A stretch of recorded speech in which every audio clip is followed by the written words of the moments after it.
Men start wars, and the entire planet should be a matriarchy.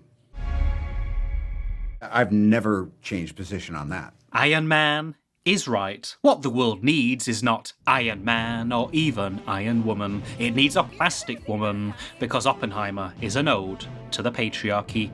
The Christopher Nolan epic may have blown up the box office and eaten fresh tomatoes, but it has lost the one battle that truly matters.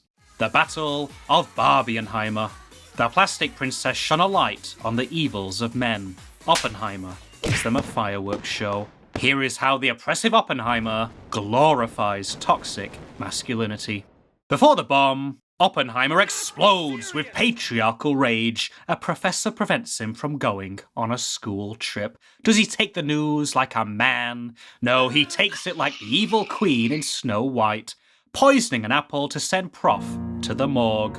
If not for a timely visit from the wizarding world, forget Los Alamos, Oppenheimer would have been lost in prison.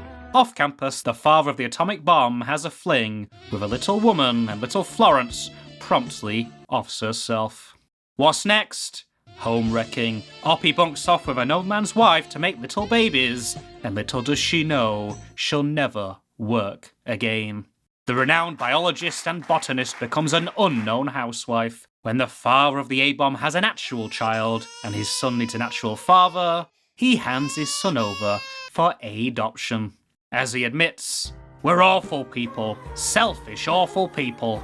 There is no we in I, Oppenheimer. Leave your poor wife out of this. The atomic physicist puts work before family, men above women, the bomb before baby. A date which will live in infamy. The world is at war. A madman with a mustache has invaded Poland, and his mustachioed BFF has bombed Pearl Harbor. How do the Allies stop the evil Super Mario Brothers? By turning to a man without a mustache, clean-shaven Oppenheimer. The US decides the only way to thwart the bombs of genocidal patriarchs is to build more bombs, but bigger and better. Yet, if Roosevelt had turned to a woman, Men start wars. the surrender of the Axis powers would have been negotiated over a cup of tea and biscuits and a trip to the shopping mall. The entire planet should be a matriarchy. J. Robert races against time to put together a crack team of physicists to build the bomb before the evil German one. The brightest minds travel from far and wide to Los Alamos, the home of the Manhattan Project. Look closely at the toxic Avengers assembled, however, and one thing becomes abundantly clear. This is not the Manhattan Project, but the Man Project, the White Man Project. Oppenheimer has not selected a single woman to save the world. The women are not working, they are cooking, cleaning, and raising babies. Is this really a world worth saving? What is the real story? The project also provided an opportunity for inclusion. African Americans, Native people, and women all playing pivotal roles. In Nolan's epic, they are epically silenced. The British auteur paints a picture, a white picture of men playing God, yet behind and in front of all those men were great women and minorities. Oppenheimer should have told their story, their truth, their triumph over the evils of social injustice. When we see ourselves in history, we see ourselves making history. What is a fight against fascism on the world stage when there is patriarchy and white male privilege to smash on Los Alamos? It is not only the women of Los Alamos who are lost. In the Vogue, Radhika Seth writes that Christopher Nolan has a penchant for populating his films with severely underdeveloped female characters. Kitty in Oppenheimer is Nolanized. Even though she was, by all accounts, a highly intelligent and fascinating woman, she is literally nothing more than an impeccably dressed, red lipstick blur that lurks in the corner. It seems Emily Blunt really is married to Mr. Fantastic, because in Oppenheimer, she is the Invisible Woman. Award-winning actress Florence Pugh is given her most inconsequential role in years. She shimmies into view at a party, making eyes at Oppenheimer and purring about communism. Within seconds, they're having sex. Could a 3-hour-long film not have dedicated a few minutes to giving these women even a minimal level of believability, when it lavishes so much time and attention on Oppenheimer? Radhika is radically right. A film about Oppenheimer and the atomic bomb should not be about Oppenheimer or the bomb, but about Oppenheimer's women and their challenge to belong. Oppenheimer squares up to Mr. E=mc² about the dangers of the bomb. In his younger years, Albert hypothesized that the testing of the world's first A-bomb risked setting the world on fire. A chain reaction for an unchained melody of nuclear carnage, the end of life on Earth. What is Oppenheimer's response? To hell with chances, burn baby burn. Never tell me the odds. The toxic male smokes the most toxic mushroom ever seen. The plumes rise into the sky like a hot air balloon high in hell. There is an immediate mixture of fear, excitement, and disgust.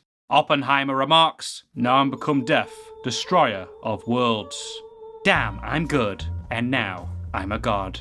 If a woman had met with Einstein that day, the bomb would have been defused and discarded. The Japanese surrendering through the power of female empowerment.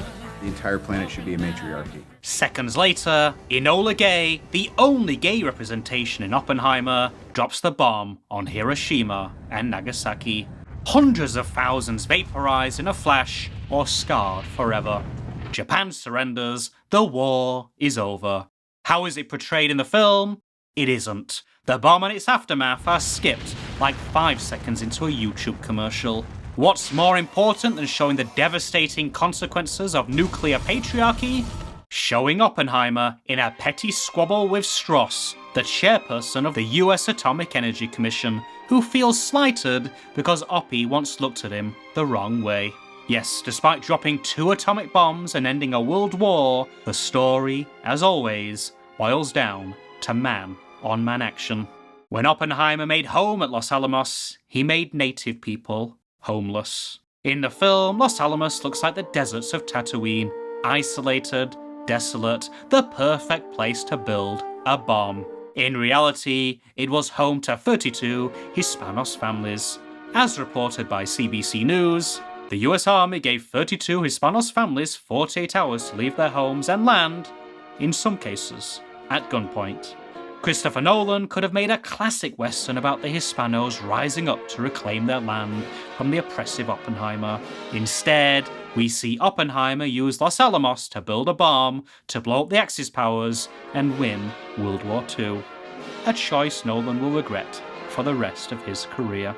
Oppenheimer is an ode to the patriarchy, a tribute to toxic masculinity, a massage of the male ego.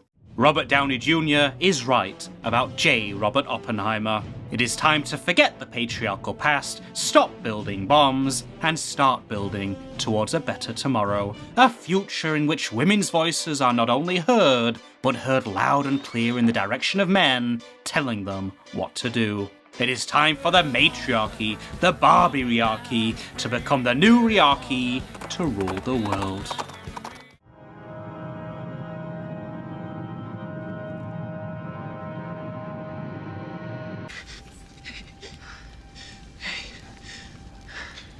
We won. Did it.